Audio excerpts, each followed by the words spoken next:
I had lost my job. Like, that is crazy to me, right? I was like really tripping off of it. I really felt uncomfortable. But the reality is I had to build some resilience. I had to be more confident and know that, yes, although I lost my job, that doesn't mean it's the end of the world for me.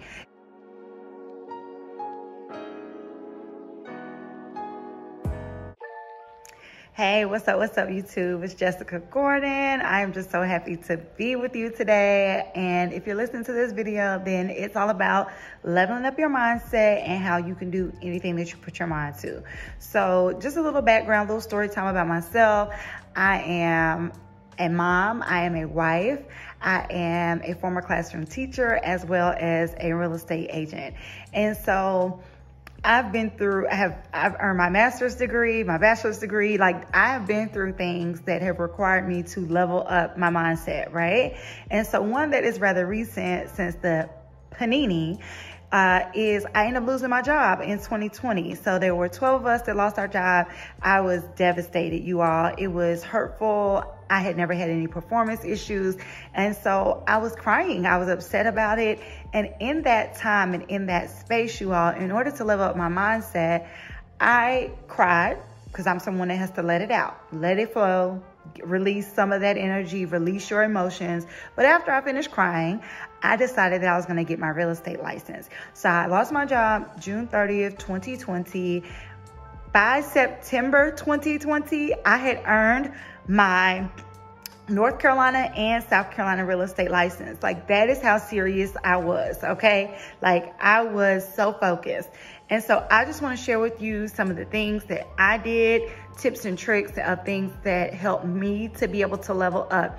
And so the very first thing, tip number one, is to practice gratitude. I cannot stress enough how important it is to be thankful of what is going well in your life. Now, if you're in a complete mess of things and you feel like nothing is going well in your life, I have been there. And the things that I like to give thanks for are the movement of my limbs. Okay, baby, I can move these arms, I can move these hips, I can listen to my favorite music, I can hear, I can see, I can walk, I can talk. Yes, there are times where you're gonna have to be that specific so that you can have something to give thanks or gratitude for. Now, other times you got food to eat, baby, you need to give thanks. You probably watching this on a cell phone. There are people in this world that don't have some of these luxuries. So practice gratitude. If things are bad, that is okay. Go down to the smallest things, that your joints can move, okay? Whatever it is, give thanks and give gratitude. The other, step two, I would say, is to embrace challenges. So as I shared, I had a situation where I lost my job. I had to embrace the fact that I had lost my job. Like, that is crazy to me, right? I was like really tripping off of it. I really felt uncomfortable. But the reality is I had to build some resilience. I had to be more confident and know that, yes, although I lost my job, that doesn't mean it's the end of the world. It motivated me when I began to embrace those challenges, that no one was ever going to take my bag away from me again. Like, I was not going to allow anyone to impact my money.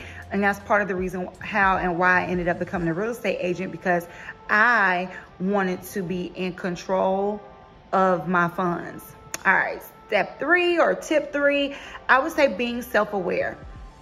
Being aware of your current mindset. So like, what negative self-talk do you already have going on in your mind? What parts of your childhood did people speak negatively to you, and now you're using that same language on yourself?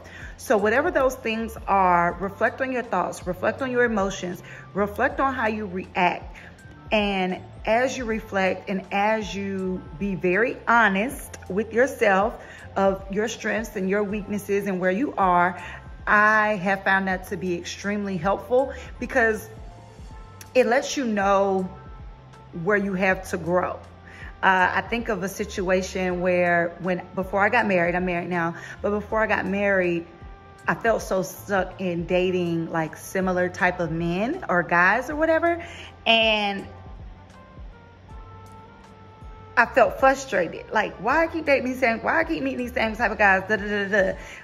And I was focusing so much on why I was meeting this particular guy instead of focusing on what it is that I want.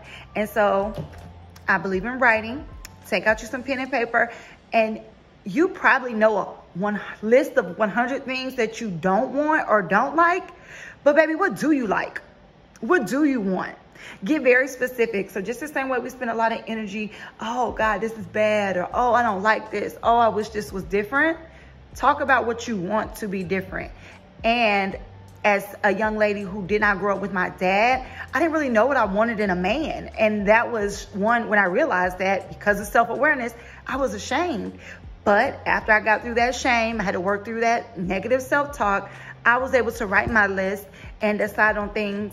Because I knew what I didn't want, I had to flip that into the positive of what things I did want. So that brings me into the next tip, is truly journaling. I know that some people think it's silly to write down their feelings. They think, oh, what would I need a diary for? If you have any of those old beliefs, I ask you to get rid of them and just try it. I like to journal different things. Sometimes if I'm in a rut, I go find a journal prompt. A lot of times I'm able to just write down how I'm feeling, what I'm thinking, or sometimes I'm doing some scripting. If you've never heard of scripting, scripting is where I'm looking to the future of my future self. So myself, I write as if I'm writing to myself, my future self. So like right now it's 2023. So on December 31st, 2023, whatever things I want to have accomplished, I will write them out saying, I am so proud of you for finding a CPA that's going to help you all with your finances and taxes. I am so proud of you for earning more money so that you can help your mom with her mental illnesses. So scripting is where you're looking to your future self and you are basically like praising yourself and getting in the feeling of what it would feel like once you accomplish those goals. I find it to be extremely helpful. I hope that that small little tip helps you as well.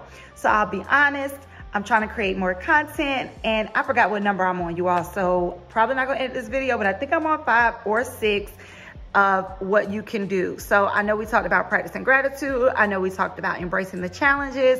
I know we talked about being aware, and I just told you to journal. So I'm thinking I'm on step 5. So going back to step 4, 5 and 4 are kind of connected. Having clear goals, being clear on what you want. Be clear on what you want. It's so easy to get wrapped up in watching TV, watching Instagram, watching TikTok. And you know a lot of things about a whole lot of other people, but have you written down SMART goals for yourself? You probably haven't heard of SMART goals in a long time since you were in school, but make it specific, make it measurable, make it achievable, relevant, and time bound. Like give yourself a time limit, make sure it's specific. Don't just say you want to lose weight. I want to lose 20 pounds by November 15th by eating low carb meals and exercising 4 times a week.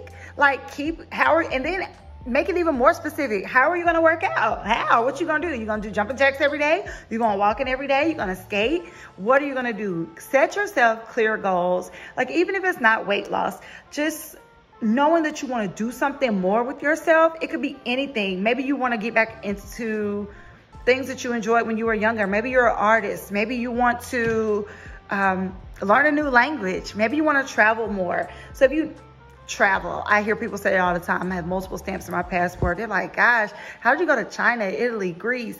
First of all, it was a God thing, but I also had some clear goals for myself. And so if you know that you want to travel the world, when do you want to go?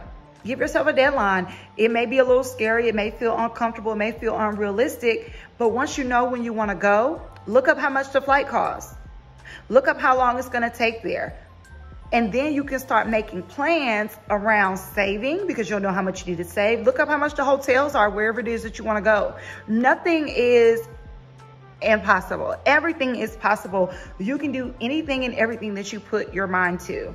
All right. So that was step 5. I would say step 6, you all, is surround yourself with positivity. So seeking out positive influence. So I'm someone that's huge family person, right? Like, love my family, love spending time with them. No matter how they come in, that's who I'm with. But because I have some really big goals and wanted to earn both of those degrees behind me and my real estate licenses behind me, I had to read books. Find some books around mindset. It's not stupid. Find a therapist. Be mindful of the media that you are consuming. What are you watching? Who are you following? Now, don't get me wrong. I love my influencers that make me laugh, because baby Pretty V is a fool. Okay, I love her. There are even sillier influencers that I watch on TikTok that I love and I enjoy when I need a laugh. But because I know I have goals, I have to be mindful about the media that I consume. So yes, I'm intentional about unfollow.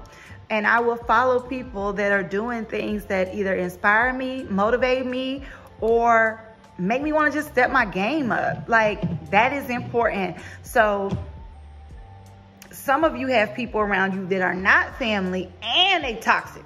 Baby, this is what you need to do right here.